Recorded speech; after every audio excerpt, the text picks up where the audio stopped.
Hello, investors. Welcome back to Multifamily AP360, where we break down real estate data for serious multifamily players.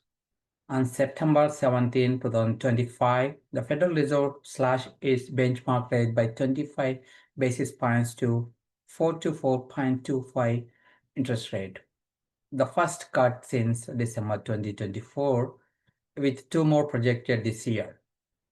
Is this the green light for multifamily syndications and value add deals, or trapped with oversupply and inflation risks? If you're holding cash for apartments or scaling your portfolio, this video will unlock the latest Fed data and market trends to help you decide if you're ready to capitalize. Subscribe for more commercial real estate insights, and let's dive into the numbers. Why 2025 could be the best year for multifamily post-rate cut. The Fed's rate cut changes the game. Here is why 2025 could be a golden window for multifamily investors. Lower rates mean cheaper debt. The 25 BPS cut dropped the federal funds rate to 4.4 to 4 to 4.25, and the Fed's dot plot projects two more in 2025, potentially bringing to 3.9 by year end. This eases borrowing costs for acquisitions and refinancings, boosting NOI for leveraged deals. CBRE predicts cap rates will compress by 17 bps as rates fall, increasing property values, especially in high growth markets. Supply is finally peaking and set to drop sharply.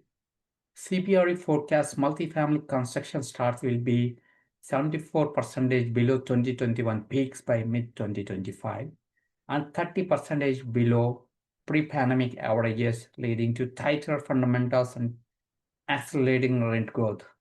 Freddie Mac echoes this, predicting positive but scheduled growth as high supply gets absorbed, with the demand staying strong from household formation and the renter buying gap.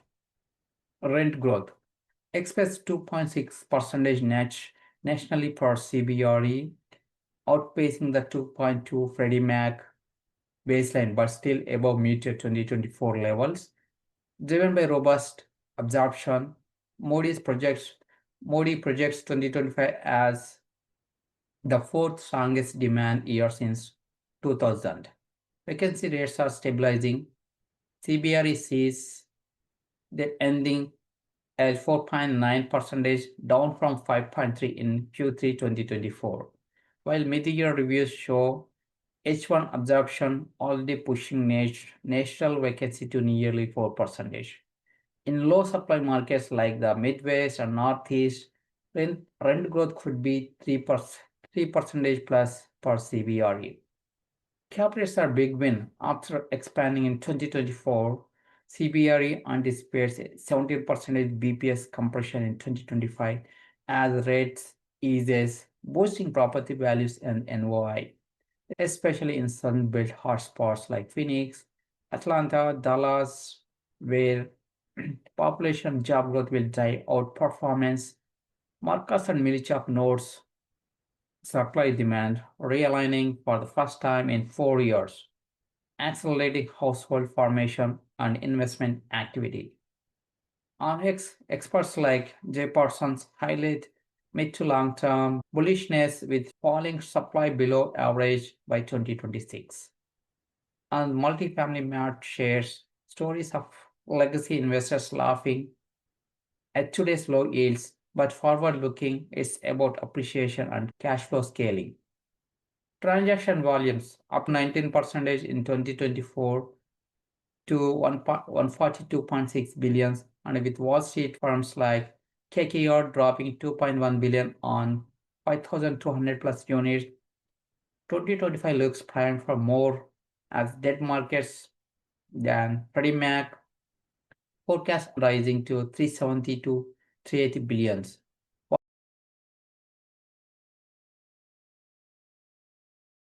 Bottom line for investors, shrinking pipelines plus steady demand, higher IRRs for values and core plus deals. If you are well capitalized and disciplined, 2025 could deliver outsized returns. Now let's move on to the risks why it might be the worst year. But hold up, the rate cut doesn't mean smooth sailing. Oversupply is still a problem.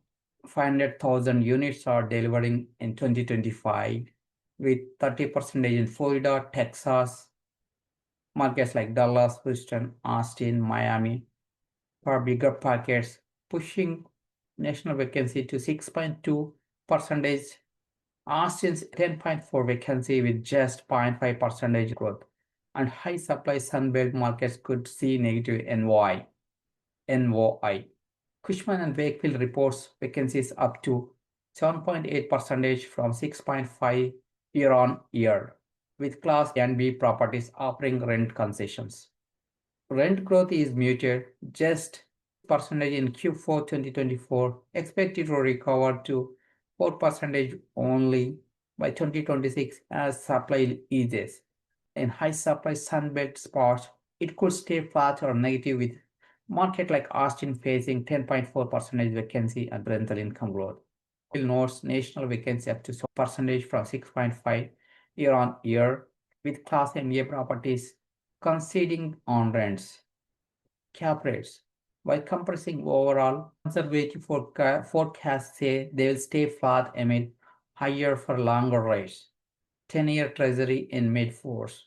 Squeezing NY, Adimatrix predicts just 1.5 rent growth, with occupancy at 94.7, but pressured in oversupplied areas. Regulatory and economic risks loom large.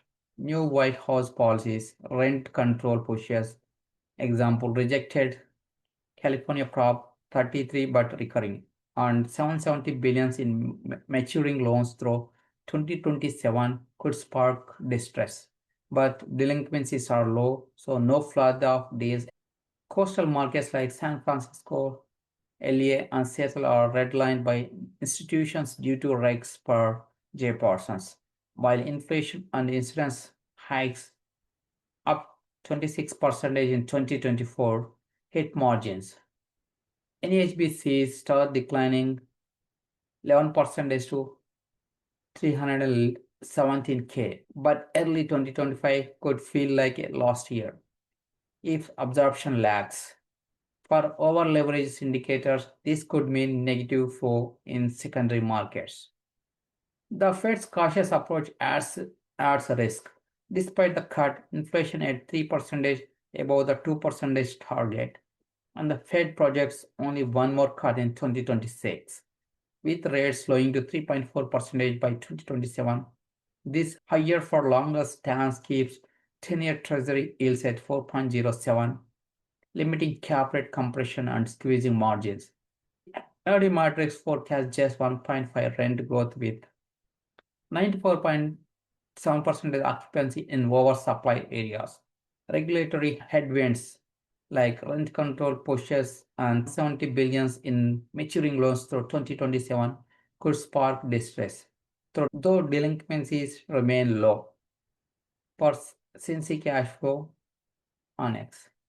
Insurance costs up by 26% in 2024, and economic uncertainty from tariffs and immigration policies could erode cash flow, especially in coastal markets like SF or LA, which J. Parsons calls redlined by institutions.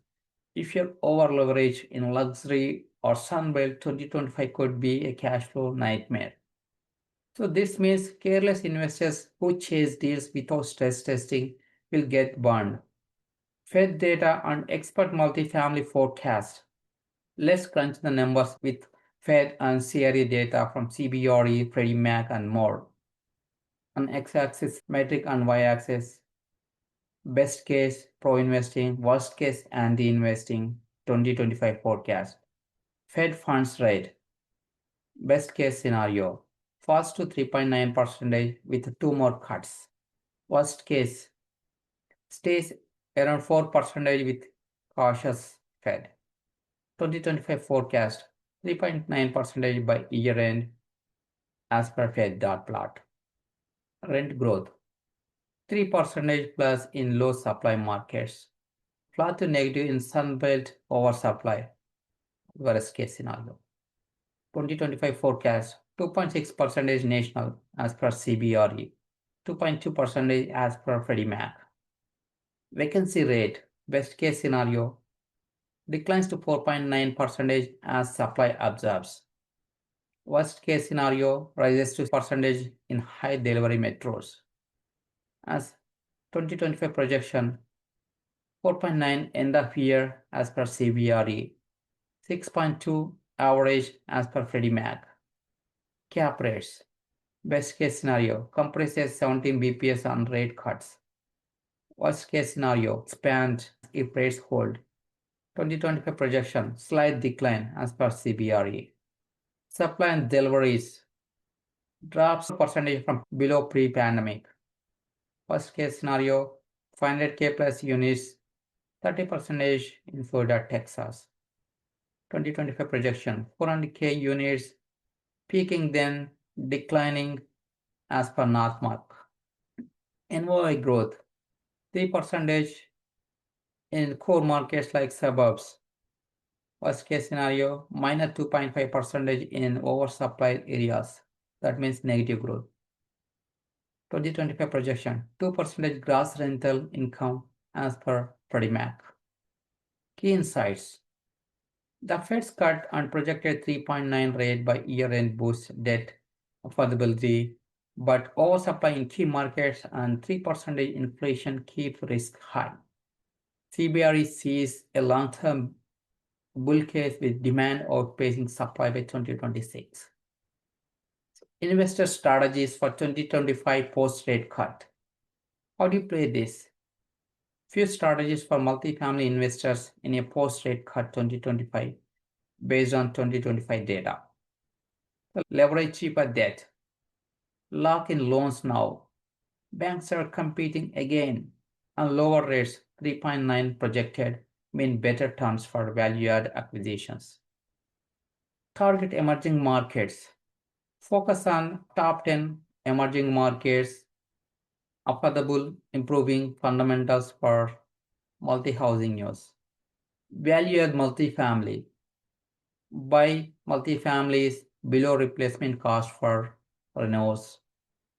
Sunbelt selectivity. Avoid oversupplied. Tech sustainability. Incorporate AI for resident experience and green features to boost retention. Cap rates compress faster in high growth eco-friendly assets as per Forbes. Balance sheet first. With 770 billion maturities, prioritize strong debt terms. Banks are competing on construction loans again, but the model reg risks. If your core markets with dry powder, 2025 favors buyers, but diversify behind luxury. 2025 isn't about timing the market, it's about buying right with the right plan. The rate cut tilts toward best for disciplined investors, but location and strategy are everything. The final verdict. The first 2025 BPS cut and two more projected in 2025 make it a best year for prepared multifamily investors who target low supply market and value add deals.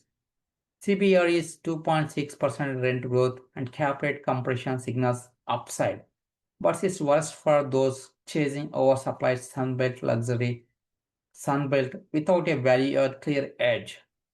Vacancies and flat NOI could burn with, with 370 billion in deal flow and tightening fundamentals. 2025 is your window if you play smart. Watch your multifamily move post rate cuts. Valued development. What do you think? Will 2025 be buyer's paradise or a nightmare? Drop your thoughts in the comments. And if you found this helpful, hit subscribe so you don't miss my next breakdown.